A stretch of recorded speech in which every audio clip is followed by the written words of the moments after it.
Good day, everyone. Welcome to Real Conservative News. I'm your host, Nathaniel Rajkumar.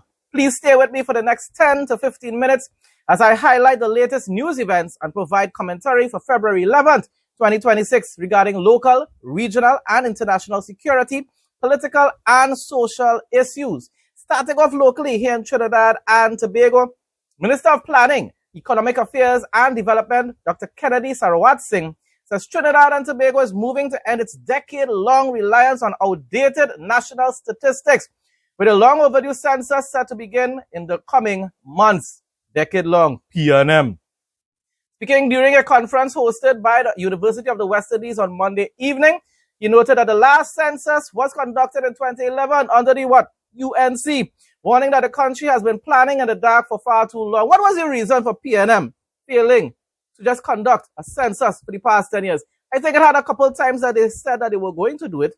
Why didn't they actually end up doing it? It's a good question, eh? Giving credit when credit is due. This is a good decision that is being made. We need to know how many individuals are living in our country and who are citizens and who are, of course, immigrants. The last time we did a census, a household census, was, I think, when Dr. Torari was there in 2011. In 2011. So one has been approved by this government, and it is about to start within the next couple of months. So I think for the first time we would have updated census data. Minister of Education, Dr. Michael Dowlath, says as of today, February 11th, every single secondary school student will have a laptop delivered. Only going throughout the whole country. I hope that's true. I hope I hear by later this evening. Students from Sangre Grande, because I live Sangre Grande, so I think about my people before everybody else. I hope I hear by this evening students from Sangre Grande you have received their laptops. He was addressing the open ceremony of the junior soccer competition at the Southern Academy for Performing Arts on Tuesday.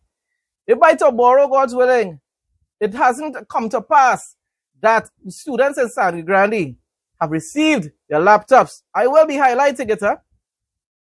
Tobago's tourism sector is beginning to recover from recent transportation disruptions, according to Rene Sipasad Singh, first Vice President of the Tobago Hotel and Tourism Association. Sipasad Singh said initial shortages caused by an accident affecting the MV Blue Wave Harmony have largely improved. The island's inter-island transportation has been under strain since last week, when Chief Secretary Farley Augustine urged Tobagonians for patience and grace, while the Tobago House of Assembly and Ministry of Works worked to resolve the crisis. I still think they should have a thorough investigation launched into those accidents. Was it really an accident or was it sabotage? I'm just questioning other people. This is what my program is all about. It's about giving commentary. It's about raising questions about issues that are taking place in our country and by the world, and the world by extension. TNT remains consistent in corruption index. Trinidad and Tobago recorded no improvement on the 2025 Corruption Perceptions Index, maintaining a score of 41 out of 100, according to the Trinidad and Tobago Transparency Institute, TTTI.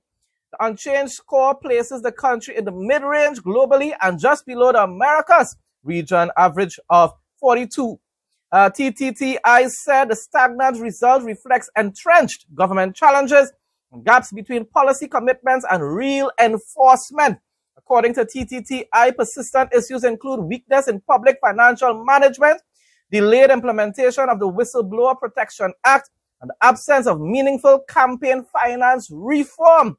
TTTI warned that without decisive action, public trust and institutional credibility will continue to erode.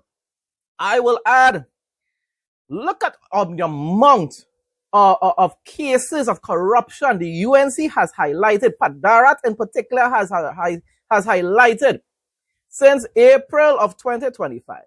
And yet we haven't heard even one investigation being launched into these crimes being committed by the former PNM regime.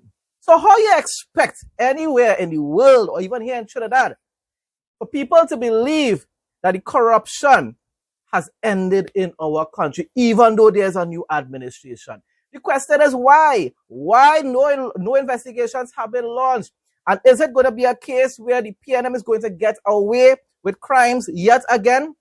And then it must be asked, why? Why? Because you're exposing the corruption, yet you're not doing anything about it. Does that make any sense, my dear UNC supporters? During the closing ceremony of the writing competition in St. Vincent and the Grenadines, Senior Education Officer Aldea Gums Dyer delivered remarks highlighting the growing presence of the artificial intelligence AI in education. It's beneficial in one way, but we have to be very cautious about it even here in Trinidad and Tobago. Listen to what the individual said. Gums Dyer noted that it was encouraging to see many students choosing to develop their writing skills through traditional methods, demonstrating creativity, critical thinking, and originality. And that's what is important for us to remember here in Trinidad and Tobago as well. As much as you're using AI, even in the laptops for the Form 1 students, you need for them to be able to develop their own minds and their thought processes so that they could create their own, write their own essays and come up with proper argumentative essays and so forth. They could have critical thinking. Don't depend on AI for everything and all information just gathering from AI as well. You need to balance it. This individual is 100% correct in commending these students for using the traditional methods.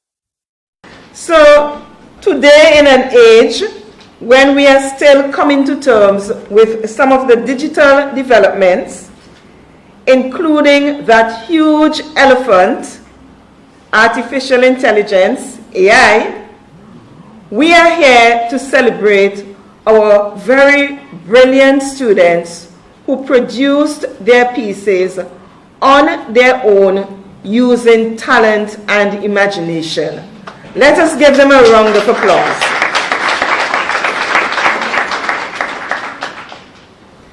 This competition is very important to us.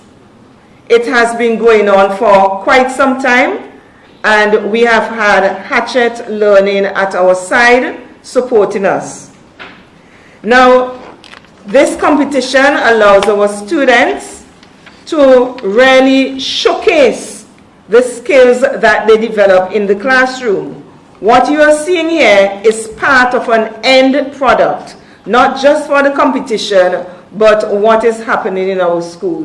Agriculture Minister Zulfikar Mustafa in Guyana has told the Committee of Supply that his ministry has formally flagged roughly 30 contractors as delinquent and has referred their names to the National Procurement Board, signaling an intention to bar them from future drainage and irrigation work.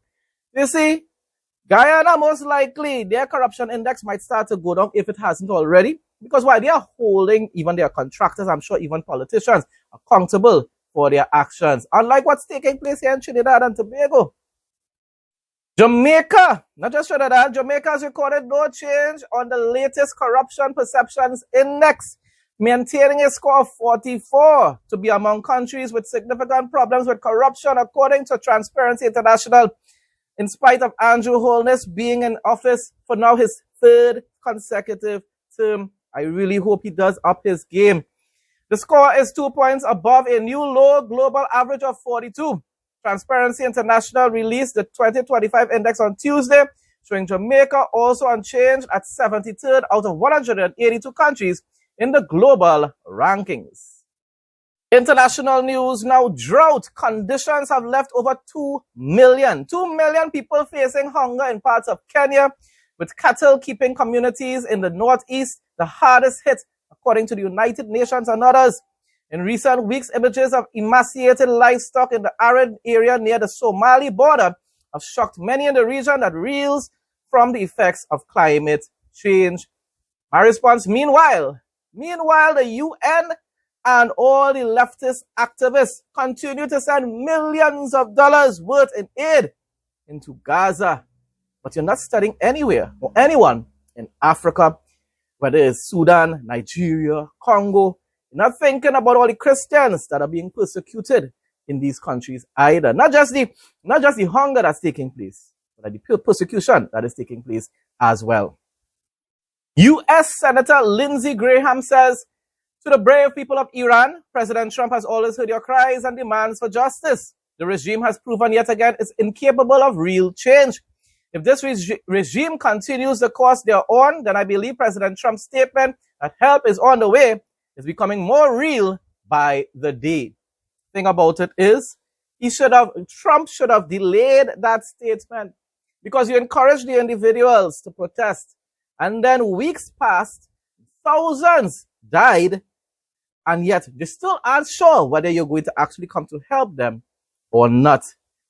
Take action, and take action now, President Trump. Get Congress approval and get a job done. Closing off now with an interesting fact segment. This year marks a potential turning point in human history as scientists prepare to launch the first ever human trials dedicated to age reversal. Sounds like something out of Star Trek.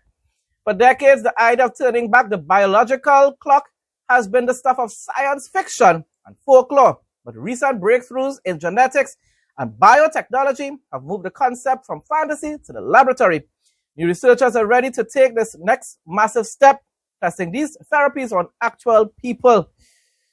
Telling you, we are in end times, people.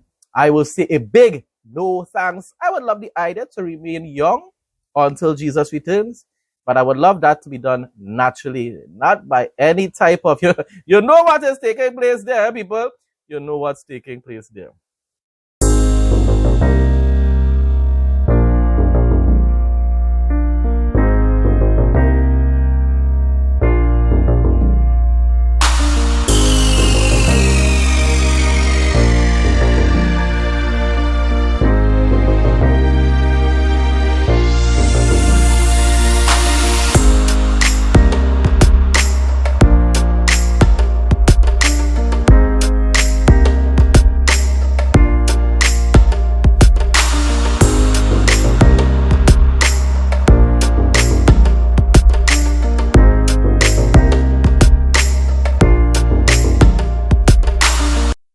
Folks, that brings us to the end of today's news report. Thanks again to everyone who continues to support my content. Please like, comment, share, and subscribe. Stay blessed and stay safe, most of all, in Jesus' name.